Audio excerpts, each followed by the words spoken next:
კორნიკემაც აიღო სტარტი, ამასობაში წრეებს ამთავრებენ. ზაზაძემ დაამთავრა მეორე წრე და სტარტის ხაზთან ემზადება რუსლან ბერიძე ისან პატრონით. ესე იგი, ცენოლ კატეგორიაში მეგობრებო, თქვენ ხედავთ, რომ ავტომობილები არის მაქსიმალურად სტანდარტული. უბრალოდ საბურავები შეუძლია ხმა დააყენონ, ოღონდ არააგრესიული MT საბურავები, ასე რომ სრულიად სტანდარტული ავტომობილები გახლავთ ცენოლ კატეგორიაში. ეს სხვადასხვა ძალიან კარგად არტყმიან მოცემულ დავალებას თავს. ნახოთ უახლოვდებიან წრის დასასრულს.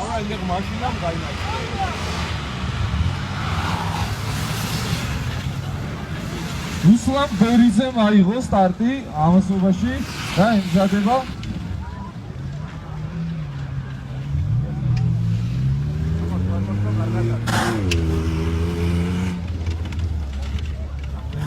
ირაკლი ქათამაძე ემზადება თავის პაჯეროთი.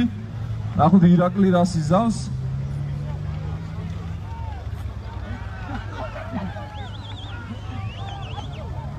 ორი ძალიან რთული მონაკვეთი გახლავთ მეგობრებო, თქვენ ხედავთ.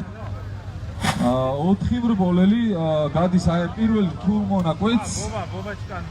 სხვათაშორის საერთოდ არ ინდობენ ავტომობილებს და მეორე რთული მონაკვეთი გახლავთ აბაზანები, სადაც ხედავთ თქვენ. ვლადიმერ კირაკოსიანი როგორ ემზვის აი მონაკვეთებს, ძალიან კარგად ჩქარდება.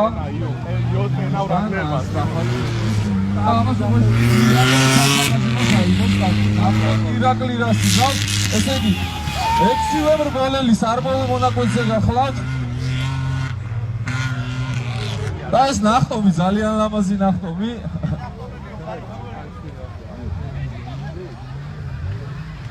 კინაღამ შეეჯახნენ ერთმანეთს, ესე იგი არ თმობენ, არაფერს არ თმობენ, ცდილობენ მაქსიმალური აშვენონ, რა თქმა უნდა.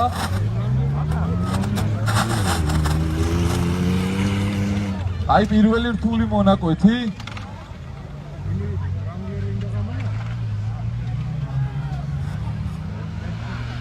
ვლადიმერი ძალიან კარგად ემზვის ამ რთულ მონაკვეთს, საერთოდ ძალიან კარგად ასპარეზობს ვლადიმერი.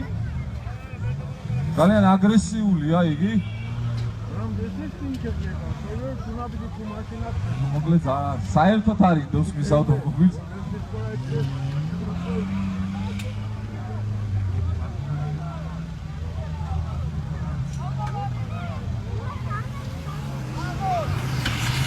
ვლადიმერმა დააფინიშა, ამასობაში ქათამაძეს აფინიშებს.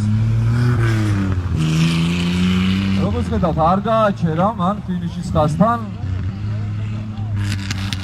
ალბათ საჯები მიიღებენ გადაწყვეტილებას. არ შეიძლება, ხო, უნდა გაჩერდეს აუცილებლად, რათა დრო ავითვალოთ, კი ბატონო. ესე იგი, სადაც საჯები დგანან, რბოლელებო, იქ უნდა გავჩერდეთ.